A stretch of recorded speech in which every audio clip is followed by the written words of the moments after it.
आप सभी लोगों का मंत्री क्लास में फिर स्वागत है, सभी विद्यार्थियों का। आगे चलते हैं, बातें तो होती रहेंगी। चलिए, आज हम लोग क्या पढ़ेंगे, और पिछली क्लास में थोड़ा सा चर्चा करना जरूरी है कि वो भी जान लें कहाँ से हम लोग स्टार्ट करने वाले हैं। पिछली क्लास में हम लोग पढ़ा था अच्छी स्थिति में वैद्युत क्षेत्र, लेकिन उसमें एक चीज़ रह गया था। ऑफलाइन का बैच का एक लड़का था, उसने मुझसे कहा कि सर द्विध्रुव फिर से बता दीजिए। हमने कहा ठीक है, तो क्लास में तो बताएंगे ही। तो कहा कि नहीं सर, जब नेक्स्ट वीडियो बनाएगा द्विध्रुव जरूर बता दीजिएगा, क्योंकि मैं वहाँ तक पहुँच गया हूँ। अभी तो मैं पीछे ही पढ़ा रहा हूँ, उनको आवेश बता रहा हूँ। ऑफलाइन बैच तो ऐसा लेट स्टार्ट हुआ था। तो चलिए, तो आज सबसे पहले हम लोग द्विध्रुव के ऊपर चर्चा करेंगे। द्विध्रुव है क्या चीज़। पिछली क्लास में मैंने बताया था, तो मैं क्या किया था, पहले ड्राइव कर लिया था, फिर उसके विषय में बता रहा था। तो वो उतना सटीक नहीं लगा, उससे आप लोग को समझ में नहीं आया होगा, तो फिर आप कमेंट कीजिएगा, बताइएगा सर ये चीज़ नहीं है। चलिए, तो बात करते हैं, शुरुआत करते हैं द्विध्रुव के विषय में क्या हो सकता है। फिर उसके बाद हम निरक्षीय स्थिति पर चर्चा करेंगे। निरक्षीय स्थिति बताने से पहले इसमें बहुत से फैक्ट हैं, कुछ चीज़ें मैं इस्तेमाल करूँगा, तो मैं उससे पहले बता दूंगा, क्योंकि गणितीय चीज़ें हैं। गणित वाले तो फटाक से कर ले जाएंगे बेचारे, लेकिन बायो वाले स्टूडेंट का समस्या होता है। हाँ, मुझे हंसी आ रही है। कुछ दिन पहले ये कि लड़का था, हमने ऐसे ही क्लास में बोल दिया कि मैथ वालों को तो कोई दिक्कत नहीं होती है फिजिक्स में उतनी, लेकिन बायो वालों के लिए बहुत सिरदर्द बना रहता है। तो बायो वालों को कह रहा है कि सर अब बायो वालों को हमेशा टांग खींचते रहते हैं, बायो वालों को इतने कमज़ोर थोड़ी होते हैं मैथ में। मैं बायो वालों को ऐसा नहीं बोलता, मैं नहीं कह रहा हूँ कि भाई उनके लिए समस्या है, लेकिन वास्तविक रूप से देखा जाए तो सही बात है, गलत नहीं है। बेचारे हाई स्कूल तक ही मैथ पढ़े होते हैं, लेकिन अब इस चीज़ में इंटीग्रेशन, समाकलन, बहुत सी चीज़ें आ जाती हैं, जिसकी वजह से उन्हें समस्याओं का सामना करना पड़ता है। मैं नहीं कहता कि जो बायो के स्टूडेंट होते कमज़ोर होते हैं, ये मेरा धारणा बिल्कुल नहीं है, क्योंकि वो अपने विषय में माहिर होते हैं, बायोलॉजी पढ़ते हैं तो उनका विषय रहता है। चलिए, तो पहले अब हम लोग डाइपोल के विषय में चर्चा करते हैं, सोचते हैं डाइपोल क्या हो सकता है हमारा। डाइपोल के विषय में, ठीक, वैद्युत द्विध्रुव।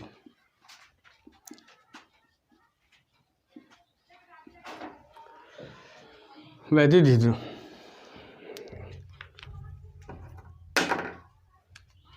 Electric dipole.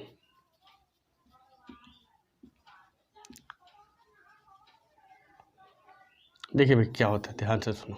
इलेक्ट्रिक डाइपोल क्या होता है, हमने आपको बताया था किसी तरह का कोई भी रॉड ले लें, किसी तरीके का कोई रॉड ले लें, चालक अथवा अचालक दोनों हो सकता है। उसके सिरों पर समान परिणाम, मतलब उनकी वैल्यू समान होनी चाहिए, लेकिन प्रकृति भिन्न भिन्न होनी चाहिए। जैसे नेगेटिव चार्ज रखा है यहाँ पे, तो पॉजिटिव हो गया। अगर यहाँ पॉजिटिव रखते हैं तो यह नेगेटिव होना चाहिए। अब इसके बीचों बीच में एक पॉइंट ले लेता हूँ, मान लेते हैं वो, यहाँ से इसकी लंबाई जो है एल कंसीडर करता हूँ मैं, इसकी लंबाई को एल कंसीडर में कर लेता हूँ, और टोटल लंबाई को मैं कह देता हूँ 2l है। ठीक है, हमने पूरी लंबाई 2l कह दिया, और ये अर्ध लंबाई, ये भी अर्ध लंबाई, तो हाफ लेंथ है। This is half length and this is also half length. चलिए, इस पॉइंट को हमने ओ कह दिया। द्विध्रुव होता कहाँ, सबसे पहले होता है द्विध्रुव का इस्तेमाल हम कहाँ करते हैं। देखिए, द्विध्रुव जो होता है, जो पंखा चल रहा है आपका, गर्मी आ रही है, कूलर इस्तेमाल करेंगे, उसमें बहुत सी ऐसी चीज़ें हैं जहाँ द्विध्रुव आपका इस्तेमाल होता है। द्विध्रुव इस्तेमाल होने में होता कैसे, जैसे मैं यहाँ थोड़ा सा जगह लेता हूँ, एक वैद्युत क्षेत्र मैं ऐसे ले लेता हूँ, इलेक्ट्रिक फील्ड ऐसे लेता हूँ। ठीक, तो इलेक्ट्रिक फील्ड लेते हैं तो इनके बीच में इसी द्विध्रुव को प्रविष्ट करा देते हैं, इनके बीच में ऐसे प्रविष्ट करा दिया। तो यहाँ पे इनका हमने आवेश इस तरीके से रखे होते हैं, इनके जो बीच का आवेश है रखे रहते हैं। तो ये आवेश की वजह से, और इसके वैद्युत क्षेत्र में भी एक बल होता है, आकर्षण प्रतिकर्षण बल, क्योंकि वैद्युत क्षेत्र हमारा E बराबर F/Q होता है, मतलब तो बल यहाँ आरोपित हो ही रहा है। और आवेश भी एक तरीके का वैद्युत क्षेत्र उत्पन्न करने के कारक होते हैं। तो ये माइनस और प्लस होने की वजह से इसको नीचे की ओर खींचा जाएगा, इसको ऊपर की ओर, और ये घूमने लगेगा ऐसे ऐसे। जब ऐसे घूमता है तो उसका इस्तेमाल हम दैनिक जीवन में कर लेते हैं। पंखा हो गया, कूलर हो गया, आज मिक्सी जितने हैं, मिक्सी के बाद आपका वॉशिंग मशीन है, इन सब चीज़ों में इस्तेमाल होता है। तो द्विध्रुव इसी कॉन्सेप्ट पे जो लगा हुआ है काम करता है। आपको मैं पढ़ाऊँगा टार्क, आगे मिलेगा। फिलहाल अभी इसको देख लेते हैं। तो इसकी परिभाषा हम लोग क्या कहेंगे, तो वैद्युत द्विध्रुव को P से हम लोग डिनोट करते हैं। तो P होता है 2L मल्टीप्लाई बाई Q, या तो इसी को Q मल्टीप्लाई बाई 2L भी आप कह सकते हैं। और इसकी जो सिंपल परिभाषा बनती है 2QL, ऐसा लोग कहते हैं। इसका जो मात्रक होता है कूलम मीटर। परिभाषा आप क्या कहेंगे, परिभाषा इसी से कहेंगे कि कोई भी रॉड ले ले, दो ध्रुव के किनारों पर या सिरों पर रखे गए आवेश तथा उसकी लंबाई के गुणनफल को वैद्युत द्विध्रुव कहते हैं। किसी तरह का द्विध्रुव ले ले, मतलब द्विध्रुव का मतलब इसके पास दो ध्रुव होने चाहिए, दो आवेश होने चाहिए। किसी प्रकार कोई रॉड ले ले, उनके बीच में जो सिरों पे आवेश रखा वो आवेश और उसकी लंबाई के गुणनफल के बराबर होता है। आप अपनी लैंग्वेज का इस्तेमाल करके जैसे चाहे उसी परिभाषा का लिख सकते हैं। इसका फॉर्मूला यही होता है जो हमने अभी बताया, P = 2QL होता है। आपका Q क्या है, आवेश है। समान परिणाम के दोनों आवेश होंगे, परंतु उनकी प्रकृति भिन्न भिन्न होनी चाहिए। प्रकृति मतलब इनका आवेश के प्रकार की बात हो रही है। और इसकी लंबाई 2L मानेंगे। 2L क्यों मानते हैं, कारण ये रहता है कि जितनी लंबाई पे रहेगा उतनी लंबाई पे रहेगा। तो AEL हो गया, AVL हो गया, तो टोटल लंबाई 2L होगी। ठीक, तो इससे क्या होता है कि अगर बीचों बीच नहीं रखेंगे, ये लंबाई अगर बीचों बीच नहीं रखेंगे, इधर इधर छोटा बड़ा होने पर फ्री होके घूमेगा नहीं। जब घूमेगा नहीं तो हम इसका इस्तेमाल नहीं कर पाएंगे, इसका इस्तेमाल हम लोग उतना कर नहीं पाएंगे, ये समस्या होगी। चलिए, तो मेरे ख्याल से द्विध्रुव आप समझ गए होंगे। इसका मात्रक देख लीजिएगा, ठीक, कूलम और मीटर होता है। क्योंकि आवेश है तो आवेश का मात्रक कूलम होता है और लंबाई है उसका मात्रक क्या हो जाएगा, L हो जाएगा। ठीक, ये हमारा मात्रक हो गया, कोई समस्या नहीं होनी चाहिए। अब चलिए, जो आपका डाउट रहेगा तो हमें क्लियर करके बताइएगा। मैं आपको चलिए निरक्षीय स्थिति से कुछ कंपोनेंट के विषय में बात करूंगा, ठीक ना। कुछ कंपोनेंट का मतलब जो घटक है मैं इसमें इस्तेमाल करूंगा, तो पहले उसे बता दूं तो क्लियर होगा, क्योंकि मैथमेटिकल टर्म्स हैं वो, तो अब उसका इस्तेमाल करूंगा तो आपको क्लियर नहीं हो पाएगा कि भाई ये कैसे होता है। सबसे पहले हमारा मन में सवाल है आप लोग से कि मुझे ये बताइए,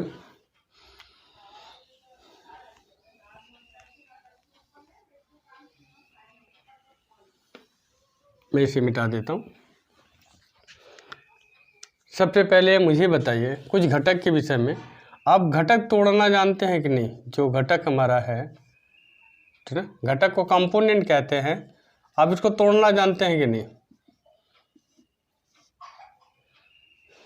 स्वाभाविक है। चलिए मैं बता देता हूँ, आप जानते हैं तो बहुत अच्छा है, नहीं जानते तो कोई बात नहीं, ध्यान से देखिएगा। कंपोनेंट जैसे साइन कॉस में चीज़ें को हम तोड़ के ले आते हैं। मान के चलिए कि हम इस तरीके से कुछ ले लेते हैं बना हुआ, इस दोनों का परिणामी जो हमारा है मान लेते हैं कि R है, और जो थीटा कोण के आधार पे लगा हुआ है। दो बल लग रहे हैं, एक इस पे लग रहा है, एक इस पे लग रहा है। मान लेते हैं ये हमारा F1 बल है और ये हमारा F2 बल है।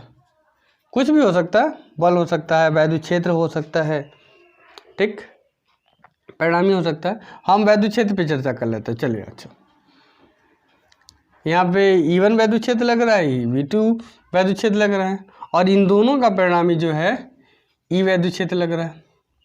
अब नीचे कितना लगेगा, इस पे चर्चा हो रही है। इस पर कितना वैद्युत क्षेत्र लगेगा, देखिए जो आधार रहेगा ये लगेगा हमारा E1 बराबर E1 cos थीटा, और जो लंब वाला रहेगा E बराबर E2 sin थीटा। अभी कहेंगे आया कहाँ से, ठीक, तो इस पे हम लोग भी अभी बात करेंगे, अभी इसी वक्त। चलिए इसी में देख लेते हैं। यहाँ से मैं ऐसे इसको बढ़ा के लंब गिरा देता हूँ। ऐसे लंब समझ रहे ना, परपेंडिकुलर हमने ऐसे गिरा दिया, और यहाँ से भी लंब गिरा दिया। अब ध्यान से नोटिस करके देखिएगा, एक पूरा एक वर्ग बन जा रहा है। अगर इस लंबाई को हम लोग P मानते हैं, इसे P मानते हैं, इसे L मान लेते हैं, या तो फिर आप A नहीं है, हम इसको B मान लेता हूँ, कंसीडर कर लिया जाए। अब मुझे बताइएगा साइन थीटा लेते हैं, तो साइन थीटा इसके से क्या होता है, सामने वाली लेंथ ऐसे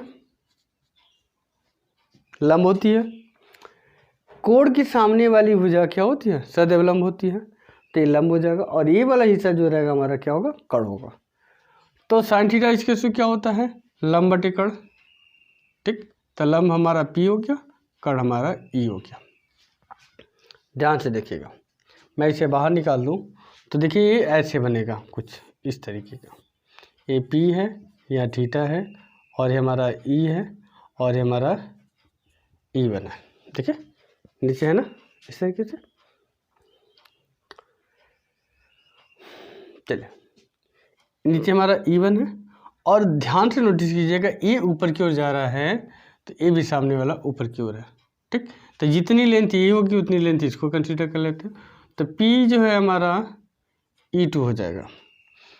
और उसी तरह से जैसे B है, B भी हमारा कितना हो जाएगा, E1 हो जाएगा, मान लें। E1 देखिएगा कि लंबाई लेंथ नहीं है, ये इसको लेंथ नहीं कंसीडर करेंगे, E1 cos थीटा E रहेगा।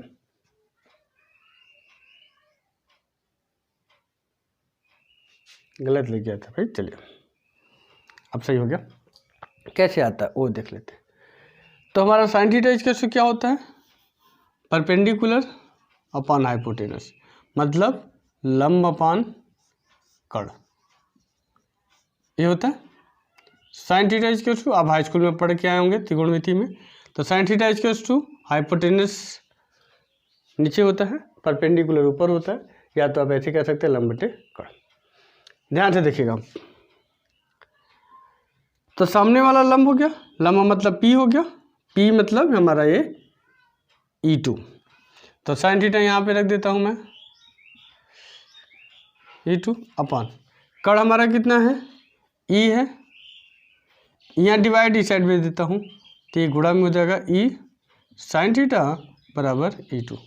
ध्यान देखिए यही लिखा हूँ मैंने, E साइन थीटा।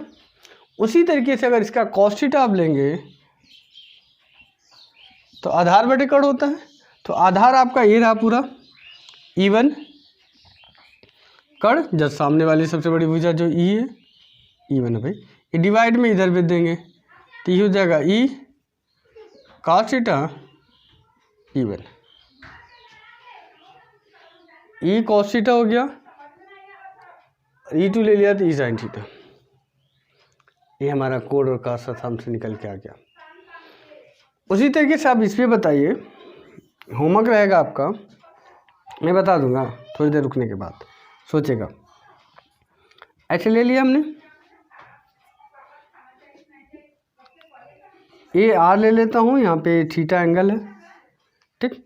तो नीचे वाला क्या होगा हमारा, जो आधार रहेगा वो हमेशा cos थीटा रहेगा, जो ऊपर रहेगा वो R sin थीटा हो जाएगा। ये लो, मैं आपसे पूछने वाला था, अभी होमवर्क देने वाला था, मैंने ही बता दिया, चलिए कोई बात नहीं। तो इसका मैं इस्तेमाल करूँगा फिलहाल।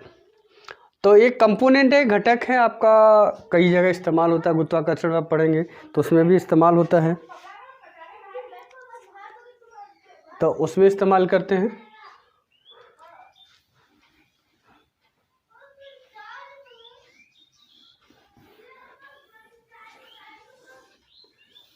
गुरुत्वाकर्षण के बाद आप इसमें भी इस्तेमाल किए। चलिए अब आगे देखिए, हेडिंग क्या रहेगा आपका भाई, निरक्षीय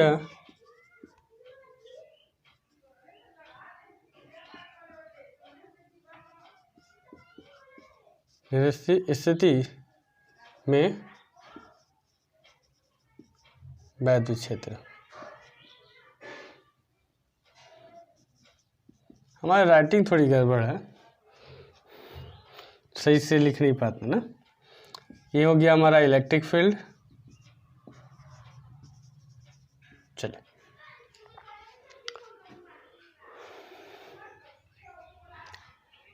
एक द्विध्रुव हम ऐसे रख देता हूं।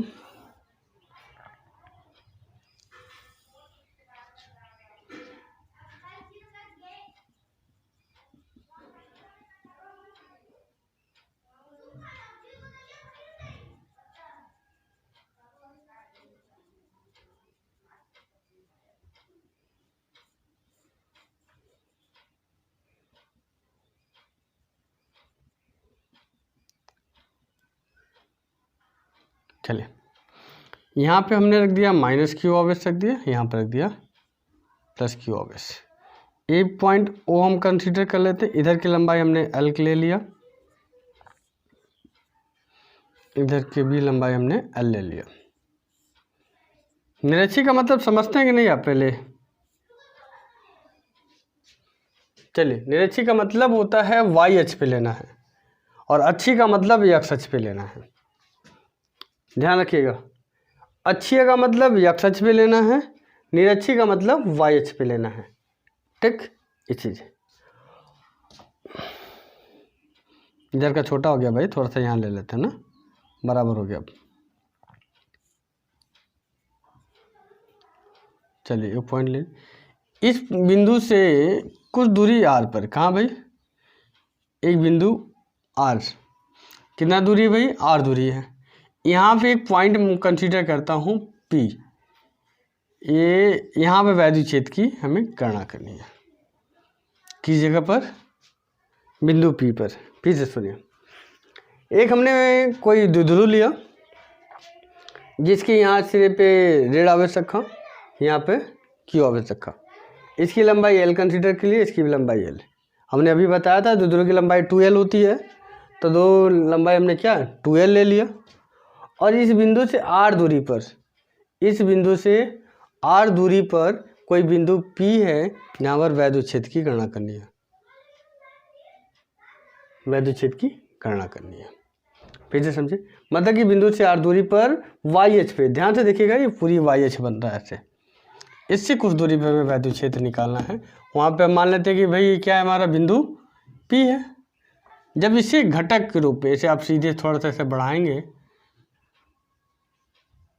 ठीक, और इसको यहाँ से मैं ऐसे खींच दे रहा हूँ,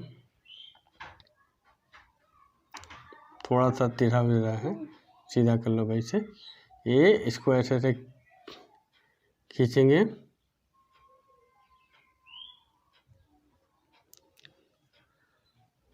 सही से बन नहीं पा रहा ना। इसको सीधा ऐसे खींच दो भाई, और यहाँ से एक ऐसे खींचो, और इस वाली लाइन को सीधा ऐसे खींचो।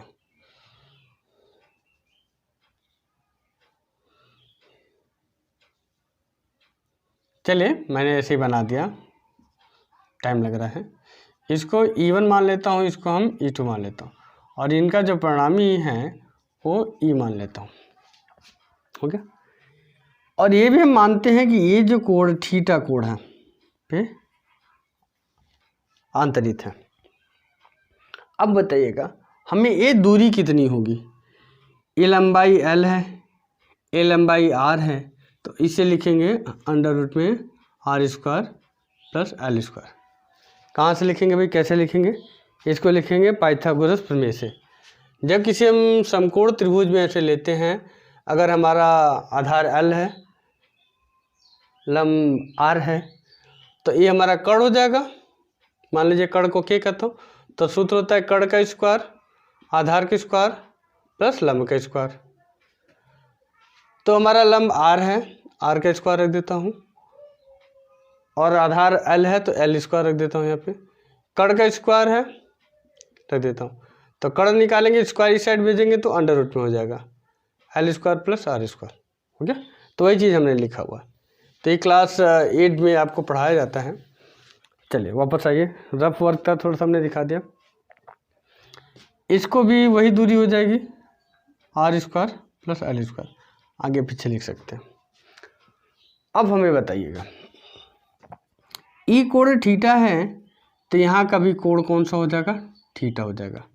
कैसे थीटा होगा ये पता चला? नहीं पता है, देखिए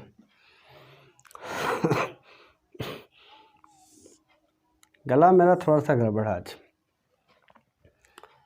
ऐसे मैं एक लाइन खींच देता हूँ। तो ये जो कोण हमारा बनता है, मान लेते हैं यहाँ थीटा कोण बना हुआ है, बना एकांतर कोण से ये वाला भी कोण हमारा थीटा होगा,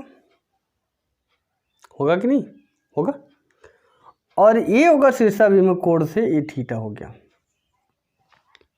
देखिए ध्यान से, तो ये सीधे सीधे मिलना, इसको आप सीधे थोड़ा सा ऐसे बढ़ा देंगे तो एकांतर कोण से ये थीटा होगा और शीर्षाभिमुख कोण से आपका थीटा हो जाएगा। ठीक हो गया, कोई दिक्कत? तो क्या बना, एकांतर कोण से इतना हुआ थीटा और ये शीर्षाभिमुख कोण से ये इक्वल हो गया। तो अब ये बराबर होता है, इतना आपको दिखाना नहीं है, बस ऐसे बता देना ये इस कोण के बराबर है, ठीक ना। इसको वाह एकांतर भी कहते हैं हम लोग, क्या कहते हैं, वाह एकांतर कोण भी कहते हैं, या तो एक्सटीरियर अल्टरनेट एंगल बोलते हैं। तो जितने कंपोनेंट निकालने थे हो गए, एक कंपोनेंट और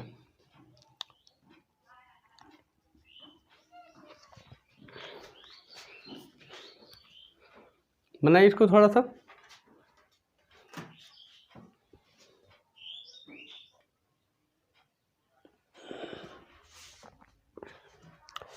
चलिए आगे देखिए, उसी कंपोनेंट प्रॉपर्टी से अब लोग E1 को क्या लिखेंगे, E1 को लिखेंगे E cos थीटा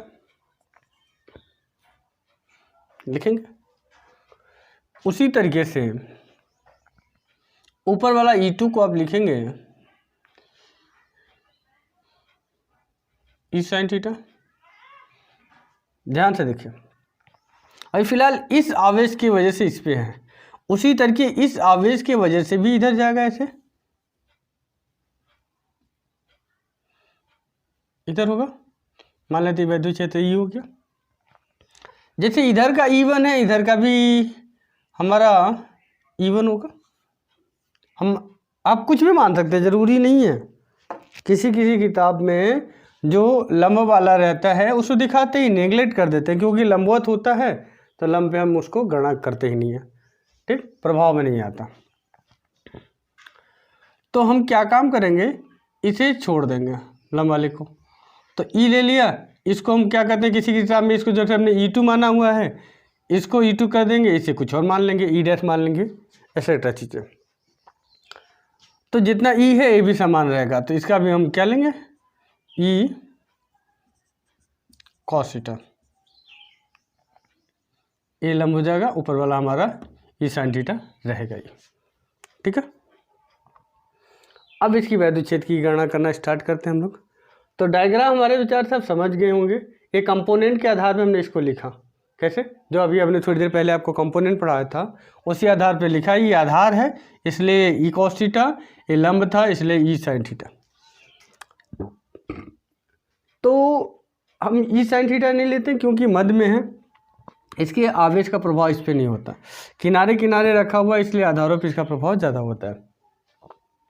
चलिए भाई, तो वैद्युत क्षेत्र लिखेंगे तो मान लेते हैं वैद्युत क्षेत्र हमारा ई जो है टोटल ई है, इसको जब आप लिखेंगे तो कैसे लिखेंगे, इसका टोटल हमारा होगा 2E1। अगर कन्फ्यूजन है भाई आपको तो आप इसे ई डैश कर दीजिए और इसको E2 कर दीजिए, ठीक रहेगा। तो ई हो जाएगा हमारा कितना भाई, हमारा E1 + E2। अभी आपके मन में होगा कि ई भी ई है, यहाँ पे भी ई है, ठीक। तो ये जो है परिणामी वाला वैद्युत क्षेत्र है, और यहाँ जो ले रहे हैं हमको अच्छी स्थिति में टोटल कितना वैद्युत क्षेत्र उत्पन्न हो रहा उसकी स्थिति निकाल रहे हैं। तो लेटर समान होने में थोड़ा सा कन्फ्यूजन क्रिएट हो जाता सभी लोगों को, मुझे नहीं, सभी लोगों को कन्फ्यूजन क्रिएट हो जाता। तो क्यों न लेटर्स में ही भिन्नता कर दें हम लोग, क्या कर दें, भिन्नता कर दें। भिन्नता करना है मतलब डिफरेंस करना है, तो इसको आप E3 कीजिए, यहाँ पे डैश कर दीजिए। ठीक हो गया, इसको आप डैश कर दीजिए। नहीं, ये नहीं डैश होगा, आपका ये डैश होगा। समझ, कन्फ्यूजन नहीं हो गया? देखिए मैं क्या कर रहा हूँ, अक्षरों का इस्तेमाल है, ये बिल्कुल एक अलजबरा होता है, गणित वाला। इसमें हम अपने अक्षरों को अपनी सुविधाजनक लेते हैं, लेकिन कोशिश हमें हमारा ये रहता है कि जो हम लेटर्स का इस्तेमाल कर रहे हैं उस लेटर भूलने योग्य ना हो। जैसे वेलोसिटी है तो भी इसमें इस्तेमाल करते हैं, हालांकि तो याद में आ गया। फोर्स को F से डिनोट कर दिया ताकि मिलते जुलते जल्दी से आसानी से याद हो सके। इसीलिए इलेक्ट्रिक फील्ड को हम लोग ई कंसीडर कर लिया, इसको E1 E2 इस तरह से मान लिया। मेन हमारा जो रिजल्ट निकल रहा है वो ई होगा, और ई इसमें नहीं है, इसको याद रखिएगा। चलिए, तो ई हमारा संपूर्ण वैद्युत क्षेत्र है। E1 और E2 क्या है, स्पेस के घटकीय वैद्युत क्षेत्र है, जिसका हम लोग यहाँ पे लिखने वाले हैं। तो चलिए, E1 हमारा कितना है, E cos थीटा है, E cos थीटा। अभी हमने कहा था इसे आपको चेंज करने के लिए, बोला था ना, यहाँ पे भी इसको चेंज कर दीजिए थोड़ा सा, तो E हो जाएगा E डैश, हो जाएगा E डैश cos थीटा। और E2 भी हमारा वही होगा, E डैश cos थीटा। देखिए दोनों चीज़ें समान हैं, तो इसको जोड़ के लिखेंगे 2 E डैश cos थीटा। ये कंफ्यूज मत रहिएगा कि किताबों में कुछ और दिया है, आप E डैश ले रहे हैं, कुछ और ले रहे हैं, तो इसके लिए आप बिल्कुल स्वतंत्र हैं। आप सिंपल E मान सकते हैं, E3 मान सकते हैं, E4 मान सकते हैं, आप बिल्कुल स्वतंत्र हैं, इसमें कोई दो राय नहीं है। चलिए बाबू, 2 मल्टीप्लाई। अब मुझे बताइए कि E डैश क्या होता है। E डैश का हम जो फॉर्मूला बताए थे 1/4 pi epsilon not E dash, मतलब फिर हमारा क्या होता है AQ/R²। यही फार्मूला होता है हमारा, जो हमने बेसिक आपको पहले बताया था। तो यही फार्मूला हमको यहाँ पे लिखना है, E डैश की वैल्यू। तो 1/4 pi epsilon not into Q/R² into cos theta. चलिए भाई, तो 2 इसके साथ ले लीजिए, 1/2 इंटू 1/ क्या भाई 4 pi epsilon not into Q/R², फिर cos थीटा। अब सिंस लगाइए यहाँ पे, cos थीटा इसका कितना होगा। देखिए ये थीटा है, सामने वाला लंब हो जाएगा, नीचे वाला आधार हो जाएगा, आधार हो जाएगा।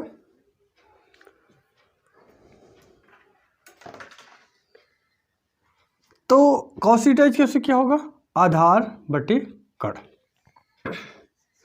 आधार हमारा L है, कड़ हमारा √R² प्लस L², इतना है। तो cos थीटा कैसे इतना हो गया, पूरा उठा के यहाँ रख देते हैं। 1/2 कहाँ से आ गया भाई, देखिए 2 मल्टीप्लाई यहाँ आ जाएगा।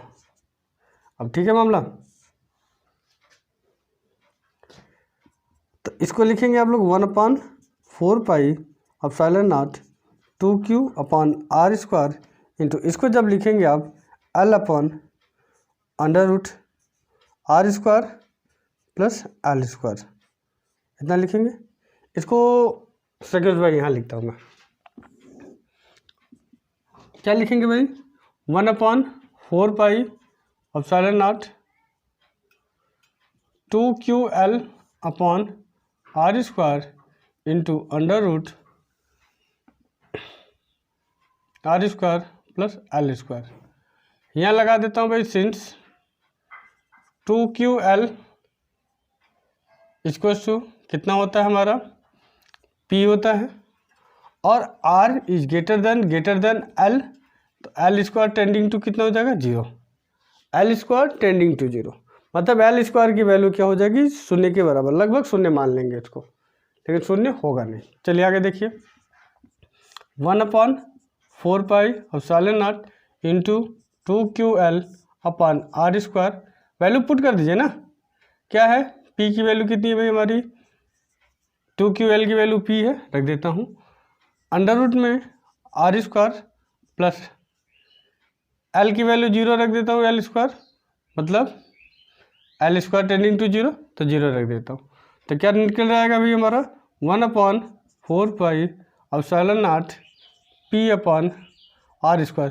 देखिए अंडर रूट में बाहर निकल आएगा तो केवल R निकलेगा, तो अब इसे लिखेंगे कितना 1/4πε0 P/R³। क्या बनेगा, R³ बनेगा। तो ये हमारा वैद्युत क्षेत्र E बराबर निकल के आ गया। ये हमारा वैद्युत क्षेत्र निकल के आ गया, किसके, निरक्षीय स्थिति के लिए फार्मूला बन के आ गया। इसका मात्रक न्यूटन पर कूलाम होता है। जो डाउट्स रहे फिर हमें बताइएगा कि सर ये चीज़ हमें नहीं आ पाया, नहीं क्लियर हो गया, फिर आपको नेक्स्ट वीडियो में मैं आगे के टॉपिक्स बताऊंगा। टार्क वगैरह है, आप लोग न्यूमेरिकल्स भी लगाते रहिएगा। न्यूमेरिकल्स में जो डाउट्स आ रहा है वो भी पूछते रहिएगा कि करा दीजिए। मैं सोच रहा हूँ कुमार मित्तल की एक किताब रेफ़र करूँ आप लोग के लिए, उसकी जो न्यूमेरिकल्स है मैं वो लगवा दूँ, क्योंकि हमारे पास देखिए बोर्ड मार्कर है, तो ये ऑनलाइन का सिस्टम है, तो ऑनलाइन में मैं न्यूमेरिकल्स हम 1 ही 2 करा पाएंगे, क्योंकि लिखेंगे इस पर क्वेश्चन को, तभी आप लोग देखेंगे। या तो मैं क्वेश्चन को पढ़ूँ, मैं कुमार मित्तल के सारे जो एक्सरसाइज हैं गिने चुने जो बोर्ड के पूछे हुए न्यूमेरिकल्स हैं, मैं वो न्यूमेरिकल्स करा देता हूँ आपको, तो उसे आप फॉलो करके आप अच्छे से देख सकते हैं। सारे क्वेश्चंस हैं। मैं कोशिश यही करूँगा कि न्यूमेरिकल्स आपके लिए जो एक्सरसाइज की कुछ न्यूमेरिकल्स हैं, कुछ क्या लगभग मैक्सिमम न्यूमेरिकल्स मैं एक्सरसाइज का करवा दूँ। आप लोग सारे फार्मूलाज एक जगह लिखिएगा, उसको अच्छे से रिवीजन करते रहिएगा एक काम, और इसको रिवाइज कर लीजिएगा ज़रूर से। तरीका जैसे हमने बताया उस तरीके से इसका निगमन है, डेरिवेशन है, हमने डेरिवेशन भी इसका कर दिया। जो डाउट्स होगा प्लीज़ कमेंट करके बताइएगा हमें कि सर ये चीज़ मुझे नहीं क्लियर हो पाया, नहीं समझ में आया, कैसे हुआ। बस इसमें बहुत ज़्यादा नहीं है, कंपोनेंट टाइप का इस्तेमाल करना है और बहुत बेहतर आप अच्छे से कर पाएंगे। चलिए इसको नोट अच्छे से करते रहिएगा, समझते रहिएगा कैसे हुआ। और हाँ भाई, आप लोगों से थोड़ी सी अच्छी खासी हमको नाराज़गी है कि आप लोग वीडियो को शेयर भी नहीं करते हैं और सब्सक्राइब वगैरह भी नहीं बढ़ाते, ताकि मेरा थोड़ा सा मोटिवेट होता रहूँ मैं, ताकि मैं वीडियो आपके लिए बना रहा हूँ तो बनाता रहूँ, अच्छे से मोटिवेशन हमारा बनता रहे तो वो बेहतर होगा। चलिए थैंक यू वेरी मच भाई वाचिंग, ठीक ना, के लिए। हालांकि तो अभी तो मैं अपलोड करने वाला हूँ, तो उसको लोग देखते रहिएगा।